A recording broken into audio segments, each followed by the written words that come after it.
നിങ്ങൾക്ക് ഇഷ്ടമുള്ള സെലക്ട് ചെയ്യാം. ഇത് വേണോ ഇത് വേണോ. പുതിയ ഓഫീസ് ഓപ്പൺ ചെയ്തിട്ട് ആർക്കും ഒരു ട്രീറ്റും കൊടുത്തിട്ടില്ല എന്നാണ്. നമുക്ക് നോക്കാം ഇതിൽ ഏതാണ് അവർ സെലക്ട് ചെയ്യാന്നുള്ളത്. ഓക്കെ ഗായ്സ്, ഇന്ന് നിങ്ങൾ എന്ത് വേണമെങ്കിലും ഇവിടുന്ന് ഓർഡർ ചെയ്ത് കഴിച്ചു. അത്ര വലിയ ബന്ധങ്ങളിലേക്ക് പോണോ ശിവൻകുട്ടി? അങ്ങനെയാണെങ്കിൽ ചേട്ടാ അമ്മ ഇങ്ങോട്ട് പോട്ടെ. മുതലെടുക്കണേണ സജി.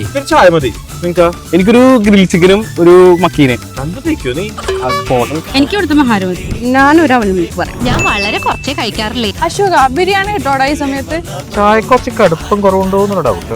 നല്ലോണം കലക്കി ഒരു ഗ്ലാസ് കൂടെ തരട്ടെ മോനെ. കുമ്പളങ്ങി നൈറ്റ്സിൽ ഷൈനികൻ ചോദിച്ച പോലെയാണ്, മുതലെടുക്കാണ് സജി എന്ന് പറഞ്ഞ പോലെ ഇവിടെ ചെന്നപ്പോ എല്ലാ തവരങ്ങട് ഓർഡർ ആക്കി. ഇത്രയും പ്രതീക്ഷിച്ചില്ല. അവിൽ മിൽക്ക് തുടങ്ങി അവരുടെ സ്പെഷ്യൽ ആയിട്ടുള്ള മഹാരാജൂസും സീബ്രീമും മസാല ഗ്രില്ലും കുട്ടനാടൻ ചാർക്കൂളും തന്തൂരി ചിക്കനും ചിക്കൻ ബിരിയാണിയും ഇനി അവിടെ ഓർഡർ ചെയ്യാനായിട്ട് ഒന്നും തന്നെ ബാക്കിയില്ലാന്ന പോലെ. എന്തായാലും എനിക്ക് ഏറ്റവും കൂടുതൽ ഇഷ്ടപ്പെട്ടത് അവരുടെ തന്തൂരി ചിക്കനും ചിക്കൻ ബിരിയാണിയുമാണ്. പിന്നെ മഹാരാജൂസ് അടിപൊളിയായിരുന്നു. എന്തായാലും നിങ്ങൾ കഴിക്കുകയാണെങ്കിൽ ചൂട്ടോട് കൂടെ തന്നെ കഴിക്കണം. ഫുഡൊക്കെ ടേബിളിൽ എത്തിയപ്പോ കൂടെ ഇരിക്കുന്ന സീബിയുടെ കണ്ണൊക്കെ അങ്ങോട്ട് ബൾബായി. പോക്കറ്റ് ഫ്രണ്ട്ലി ആണ്. ഇതാണ് കഴിച്ചതിന്റെ ബില്ല്. പുതിയ റെസ്റ്റോറന്റ് ആണ്. നമ്മൾ ഓഫീസിന്റെ നേരെ ഓപ്പോസിറ്റ് ആയതുകൊണ്ടാണ് ഇവിടെ നമ്മൾ പോയത്. എന്തായാലും കഴിക്കുന്നുണ്ടെങ്കിൽ അബുദാബി ഹംദാൻ സ്ട്രീറ്റിൽ അലൈൻ ടവറിലുള്ള ന്യൂ സ്പൈസി ആൻഡ് ഫ്രഷ് കഴിച്ചിട്ട് എന്തായാലും ഫീഡ്ബാക്ക് അറിയിക്കാം.